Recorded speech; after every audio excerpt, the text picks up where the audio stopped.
Hey everyone, welcome back to Hutchinson, Kansas. We have completed day 4 of the NJCAA Men's Division I Basketball Tournament. We're here with head coach Joe Kuligowski of the Panola Ponies, a fan favorite on JUCO Jam. Coach the Kuligowski. lead pony. And the head pony. Yes, lead pony, head pony. I'm going to wear my green tonight for you, Coach. I went through my ward. I'm like, I got to bring a green shirt, try to bring some positivity for you. Coach, congratulations. Welcome to the Elite Eight. You guys were tremendous defensively. You held Frank Phillips, looking here at the stats real quickly, 32% from the field, 10% from three. I thought all your guys were really bought in defensively. I know as a coach you can never actually be happy, but at least were you happy adjacent with your defensive effort tonight? Yeah, and I think obviously that's what won us the game. If you can win a game at Hutch and only score 60 points, that means you did something right on the defensive end. And I just want to give a shout out to Hunter Jenkins. I have a lot of respect for him and his program, and they have so much talent. The number one thing was we were trying to guard the three-point line. I thought if we could do that, we'd have a great shot at winning the game. And them going 2 for 19 from three, I really feel like that's what won us the game, was just guarding the three-point line, hand up, tagging shooters, and we try to make them work for every shot that they got. So I thought our guys really bought into that. Coach, one of the guys I wanted to ask you specifically about, he didn't score any points tonight, but he was one of my favorites, just watching him up close and in person. Benicio Leones had 9 rebounds. I thought he had good energy all night long. I thought he was good defensively. What does he bring to the Ponies? So, cool story about Ben. I'll keep it quick. The first time we played Trinity Valley this year, he did not check into the game. Most kids, when that happens, they'll put their head down. They won't grind it out. They won't bring it out every day in practice, and he never changed his attitude all season. Fast forward, we win the Region 14 championship, and he was first team all-tournament. And I don't think there's a lot of kids in the country who would keep that positive attitude, keep their head down and just keep working every day. And it's gotten to the point where I can't take Ben off the floor because of how much defensive intensity he brings. We just stick him on the other team's best player, and they have to work for everything that they earn. So, like you said, Ben didn't score a point today, but he probably had one of the biggest impacts on the game. It was unbelievable. Yeah, I thought so as well. Everyone played great. C.J. Worsham, 19 points, 6 rebounds. I thought he was a real problem for them. I mean, obviously at maybe 6'6", 6'7", I'm not sure how tall C.J. is. A lot shorter than the guys that were trying to defend him, but he just kept doing his thing inside. He really hurt Frank Phillips on the interior.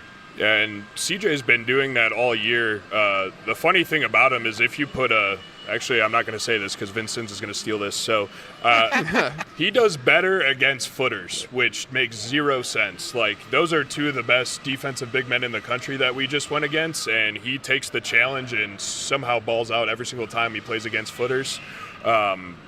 I don't know how he does it. He's just like crafty, gets angles, uses angles very well. But CJ's been like our number 1 low post throughout the whole season. And like you said, he's maybe 6'6", 6'7". So when you look at him, you wouldn't think he'd be able to do that. But he does that almost every game. It's very special.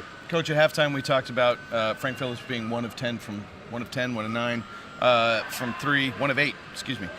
From 3, and said, well, unlikely that they do that again, so Panola's going to have to really hunker down, whatever, find a way to just limit as many of those possible. You did better. You did better. It held them to 1 of 11 from 3. Talk a little bit about that defensive pressure on the perimeter and just, all those guys being bought into, those simple things that seem simple, but, man, it's hard to get kids to execute on. Yeah, one of the biggest things we worked on in practice yesterday was just obviously stunning and recover and not over-helping and giving their shooters wide-open looks. Now, granted, I think a little bit of luck plays into it because I did think they got some open shots in the second half that just didn't fall. But, I mean, when you make them, again, you keep saying this word, work and earn everything, all of a sudden they get tired and they start questioning, is my shot there today? And I think that carried on throughout the whole game. They didn't feel confident from the three-point line the whole game, and that's just credit to our defense. Now, before we go too much further, people noticed you look great. A great head of hair. I mean, if I'm a AD at a Division I school, I'm like, that's a great head of hair, and he's a great coach. How is this happening? So, funny story, I went to the barbershop today. Shout out to the Rowdy Profile. If you're in the greater area of Hutchinson, Kansas, please go to the Rowdy profile, and then you might be able to look like me someday. You'll be probably not as ugly as I am, but at least you'll have a cool haircut. So shout out to the Rowdy profile. Had to plug him, and thanks for getting me in last minute today. And if you're not in the greater area, they have a small airport here. You can fly in. Yeah, fly in, drive down. It's worth it. I mean, I might sponsor him and write off the travel expenses for you just so you can experience the haircut. It was a great experience. Cool thing, too, I got the haircut at like noonish. Guess what I was watching in the barbershop? Daytona versus Barton. Nice. He'll turn on Hutch for you if you're getting your haircut. It's a high-level spot. It doesn't get better than that. Yep. What he meant is he was watching the cool halftime show. He was definitely watching the cool halftime show. Now, speaking of cool halftime shows, we've spoken to half your region. Head coach Greg Heyer, Coach J.J. Montgomery. Is it true? Can you confirm that the three of you actually have a text chain going amongst you where you communicate in a friendly manner? Some sort Is of this league true? text chain? Well, it all starts with Michael Landers, the AD at Navarro. Oh, boy. And shout out to Landers, great dude. We knew how good our league was this year, and there's so many great leagues in the country, you're obviously going to be biased towards yours. And I just felt this year our league was very special, and I think we proved that after the first 4 days here, because now you have 3 teams from Region 14 yeah, 3 of the final in the 8. Elite 8. Yeah. JJ does an unbelievable job. We know how good of a ball coach GH is, and I'm probably the worst out of the 3. So that's just how good our league was this year. It's really special that we have 3 teams in the Elite 8. That can't have happened before, I wouldn't think. We'd have to do some research. It's pretty special for sure. Yep. And I just think our league's really tough. Yeah, it's deeper than just the 3 of you, right? I mean, that's what makes Right. it a good league, is that you're good 4 through 8, or 1 through 8, just not the top 3. Yeah, and I think it really benefited us this year. We kind of switched to the whole everyone plays a home and away against each other, so we had 22 league games. And for us to have to grind that out this season, I think that really poised us and all 3 teams who are still alive to make a run at this thing. And you could have gone and played 8 cupcakes to go with that.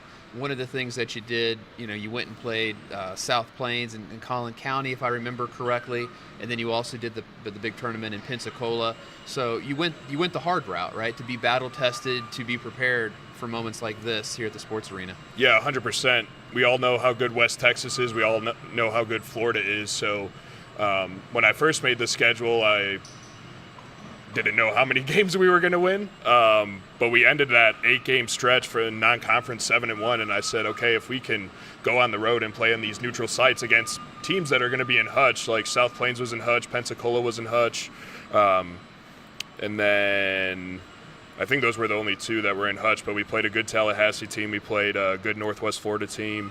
And then we got to play Howard, too, at the East-West Challenge. And I told our guys, these little tournaments where you have to play 2 games in a row, 3 games in a row, this is how it's going to be in Hutchinson, Kansas. So I thought that really prepared our guys for this moment. Coach, congratulations. You're in the Elite 8. This time tomorrow you could be celebrating a Final Four, right? You got a tough one against Vincennes. But here you are, you're in the Elite 8. Congratulations, I'm really happy for you. Thank you. Yeah, we're going to try to enjoy it tonight, but I'll be up till 4 in the morning doing the scout, so I won't get much sleep tonight. All right, man, we appreciate it. But at least you'll have great hair. Yep. One more shout out. Shout out to Pasadena High School for letting us practice during the Region 14 tournament. Sorry for all the shout outs, but Pensacola High School. Joe. We love Pasadena High School. We love Pasadena High School. Thank you for taking care of us during the Region 14 tournament. Say Pensacola High School.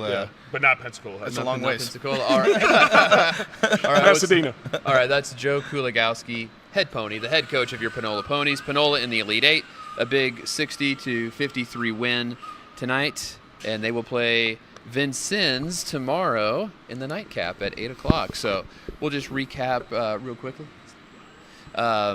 We have, who do we have? We have Daytona. Daytona won. Daytona will play Connor State. Trinity Valley versus Cali. We have Angelina, South Plains, and Panola, Vincennes. Elite 8 is set, Brandon. Any closing thoughts from you, Mr. JUCO advocate? I mean, we've been building up to this moment. We have some great teams. We have, kind of some Cinderella-y stories. But what I think is so incredible about this is throughout this entire tournament, we've seen so many good players. We've seen a ton of parity. We're seeing teams from all over the place. Yes, 3 of our 8 teams are from the East Texas side of things, but And if you throw in the Texans, Yes. you have 4 Texas teams. You do have 4 Texas teams. But, you've got the Connor States. You've just got really good talent all over the place. I just think there's so much parity here. If you said, hey, from these 8 teams, who you circling for sure is going to make it to that Final Four, I couldn't do it. I couldn't do it either. So just we have the number 10 ranked team, Daytona. We have not ranked Connor State. Number 2, Trinity Valley. Number 5, Cali. Number 12, Angelina. 8, South Plains. 9, Panola. 6, Vincennes. The poll was pretty good all year. Yeah, I mean, the cream really rose to the top, and honestly, Connor State is more really a reflection of the scheduling. Yeah, it's not a reflection on them as a team. No. So, if some things were different, there's a very good chance Connor State would be up in those high-ranked areas anyway. One of the things that we talked about during this round of 16, over the past 11 years, 30 teams have lost that received the bye. That's 2.7 per year. And that held true this year. 3 of the 8 teams lost. Number 1, Snow. Number 3, Indian Hills. And then, someone else, Brandon, Jones. help me out. Who was it? Jones. And Jones. Yes, Jones. Mr. Jones. Yes, all right. We have another great day of junior college basketball action tomorrow. Can't wait for it. 4 great games. This time tomorrow night, we'll know who the Final Four is. This is JUCO Christmas. It doesn't get better than this. For Brandon Goble, I'm Nick Nielsen. Good night from the Hutchinson Sports Arena.